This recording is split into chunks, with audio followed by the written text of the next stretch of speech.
Every legend leaves a trace. Some linger in memory, others in things that were never meant to fall into human hands. In the Myths Belief Store, you'll find artifacts, talismans, and relics steeped in the darkness of ancient faiths. Enter if you dare to touch what is forgotten and terrifying. Link in the description. In every culture, regardless of the continent, there are stories about people who looked too deeply into the darkness. About those who not only studied forbidden magic, but allowed it to seep into their own bodies and minds. In legends, these figures are both fascinating and terrifying, the embodiment of human curiosity that slipped out of control. Today, we will look at one of the most universal archetypes, a witch experimenting with black magic who ultimately becomes possessed by a demon. This motif appears in hundreds of myths, from Europe to South America, and continues to inspire modern pop culture. The archetype of a witch possessed by a demon appears in many cultures as a woman fascinated by forbidden magic, someone who dared to perform a dark ritual she did not fully understand. In legends, it begins innocently. The witch seeks knowledge, power, or an answer to a question no one else could ask. She prepares a circle, symbols, candles, and incantations, believing she is in control. Yet at the moment of summoning, something goes wrong. The ritual slips out of control, protective lines crack, and the demon, who was supposed to be only a temporary guest, refuses to leave. The entity begins to impersonate someone else, takes on the voice of a loved one, pretends to be a helper, promises power, and when the witch lets her guard down, it takes over her. From that moment, her body becomes a vessel and her mind a battlefield. The demon not only refuses to leave, but does everything to erase her will entirely, creating a figure both tragic and terrifying. A woman who opened the door herself, but could not close it. The motif of a witch who loses control over a summoned spirit during a dark ritual appears in many cultures. In Eastern Europe, there are tales of witches trying to contact shadows from beyond the veil. In some stories, the names Girona or Morenica appear. Women who were said to have summoned beings called Zmoras or Ubazitas, and when the ritual slipped out of control, the shadow took over their voice and will.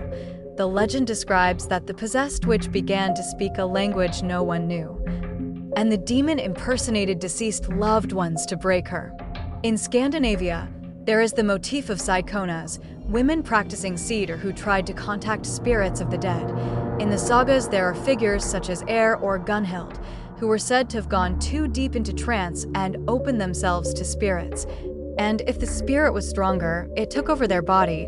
It was believed that a possessed Sidkona could change her voice, lose memory, and perform gestures she herself did not understand. In the Middle East, there is the motif of women trying to tame jinns.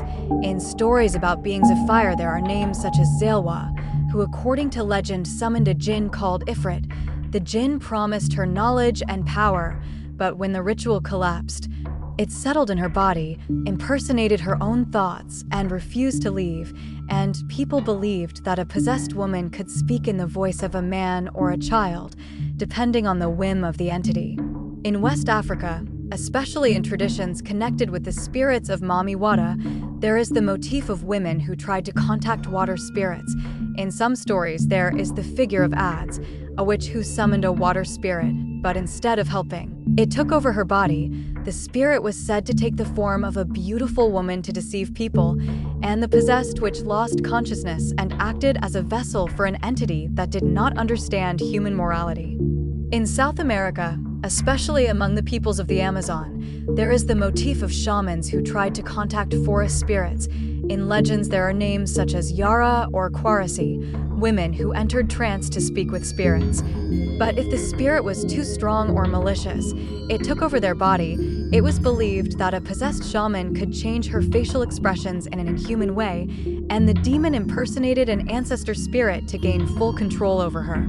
All these stories, though from different parts of the world, share one motif. A witch who desired knowledge or power performed a ritual she could not stop, and the entity she summoned not only refused to leave, but took over her body, voice, and will, creating an archetype both powerful and tragic. The motif of a witch possessed by a demon is one of the most frequently used in pop culture, appearing in comics, films, games, and literature. The most famous example is Enchantress from DC Comics, who in Suicide Squad loses control over her dark form. A similar motif appears with Scarlet Witch in Doctor Strange in the Multiverse of Madness, where the power of chaos magic pushes her to the edge of possession. Raven from Teen Titans fights against the demonic influence of Trigon in anime. There is Makima from Chainsaw Man, whose relationship with demonic power is ambiguous. In video games, we have Morrigan from Dragon Age, whose magic is portrayed as dangerous and not entirely human, as well as characters from Diablo, where sorceresses and witches often balance on the edge of demonic influence. In horror, the motif appears in The Witch by Robert Eggers, where the protagonist gradually gives herself to a dark force, and in Evil Dead, where possession by demonic entities is central to the plot. All these examples show that pop culture loves this archetype because it combines magic, tragedy, power, and loss of control, creating a figure both fascinating and terrifying. The motif of a witch possessed by a demon is one of the most fascinating and at the same time terrifying figures in world beliefs.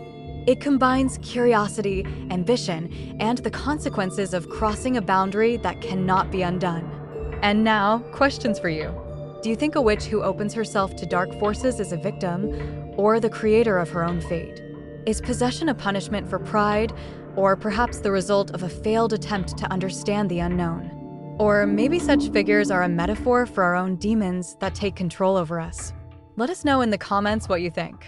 If you enjoy such dark legends, leave a like, subscribe, and click the bell so you don't miss the next episodes.